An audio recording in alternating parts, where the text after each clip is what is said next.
Vous aimez l'histoire juive ? Retrouvez Liana Gurfinkel dans Un jour notre histoire sur Studio Kalita, c'est tous les matins, pour découvrir ensemble les événements et les personnages qui ont fait notre histoire. Eh bien, Eliana Bokertov. Bonjour Daniel. Alors, on a tourné une page d'histoire en parlant de Oslo, de ces 25 ans d'Oslo. Alors, quelle autre page d'histoire allons-nous tourner aujourd'hui ? Eh bien, aujourd'hui, en 1959, le 13 septembre, puisque c'est la date d'aujourd'hui, décédé d'un arrêt cardiaque un homme politique, ou plutôt une figure de l'État d'Israël, Israël Rokach. Alors, la majorité des gens, si je vous dis aujourd'hui Rokach, ils vont penser...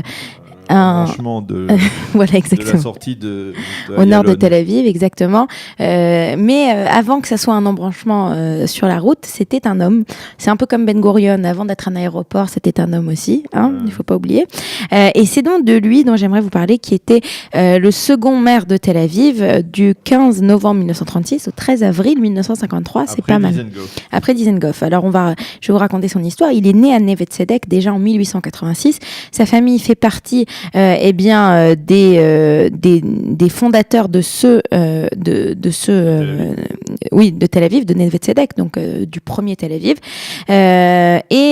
Son grand-père déjà, Israël Beck, je ne sais pas si ça vous dit quelque chose, c'était la personne qui a réintroduit l'industrie d'impression en Palestine. Donc c'est véritablement une famille qui a déjà donné énormément.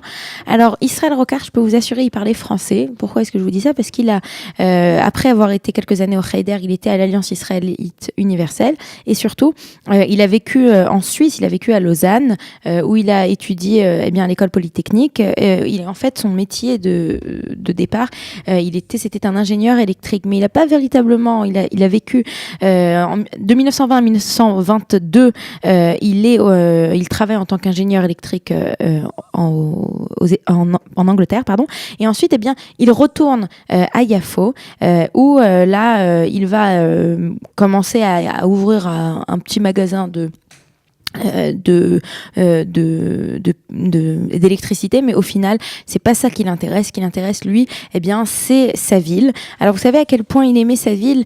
Il s'est marié avec j'ai du mal ce matin. Il s'est marié avec Esther Epstein. Ils ont eu 2 enfants, 2 filles, dont une qu'il a appelée Iri, ce qui veut dire en hébreu ma ville. Il était complètement fou amoureux de sa ville, et donc quand il va devenir conseiller municipal, il va dès 1922, dès qu'il revient, en fait, il devient conseiller municipal. Il fait partie de la liste des Tzionim Aklalim, donc les sionistes généraux, oui.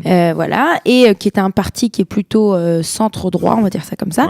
Ouais. Et à partir de 1929, il va être le l'aide de camp de Meir Dizengoff. Il sera donc le sous-maire Meir Dizengoff. Et quand en 1936 Meir Dizengoff meurt, c'est lui qui va le remporter. Alors il y avait une histoire à cette époque-là.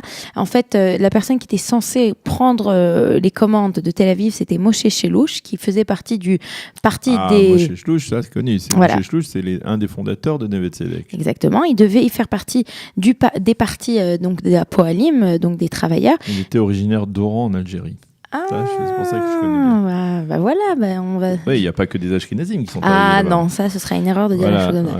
Et en fait, à cette époque, le haut-commissaire britannique préfère que ce soit Rokach qui devienne, peut-être que lui aussi il était un petit peu raciste contre les Oranais, et donc il refuse que ça soit Rokach que ça soit Shelouch qui devienne le maire de Tel Aviv. Et c'est ainsi que Rokach devient lui maire, et il va être donc maire de 1936 à 53. Alors il faut dire quand même qu'il ne va pas avoir des années faciles. Alors je vais vous dire pourquoi.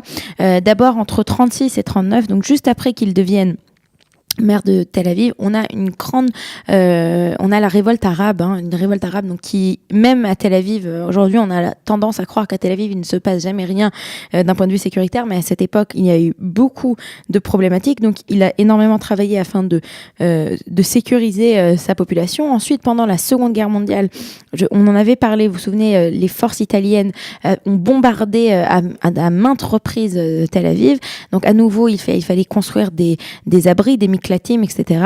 Et puis ensuite, il y a eu la guerre en 1948, la guerre d'indépendance, où à nouveau, il y a eu de grandes batailles entre Yafo et Tel Aviv. Et donc, il a véritablement fait énormément pour cela. Et il faut savoir aussi, je ne sais pas si vous connaissiez cet épisode, Daniel, mais il a fait partie, il a été emprisonné par les Anglais à Latroun pendant plusieurs mois. Est-ce que vous le saviez, ça ?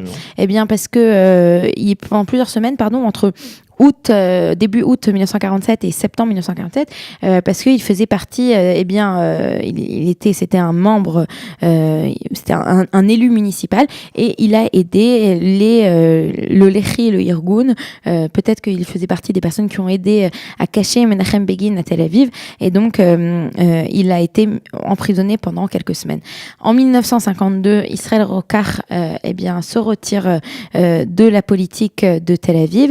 Il faut savoir que à cette époque, on pouvait cumuler des mandats, puisque au moment de la création de la Knesset, donc dès 1949, il va être aussi député à la Knesset. Il sera donc député à la Knesset de la première Knesset jusqu'à la troisième Knesset, à nouveau dans le parti des sionistes généraux.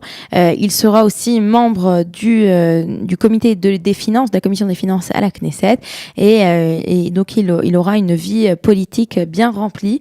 On peut voir des images, super. On peut voir des images. Donc là, voilà, ça c'est notre ami Israël Rokach. C'est une photo de 1950, donc quelques années avant son décès.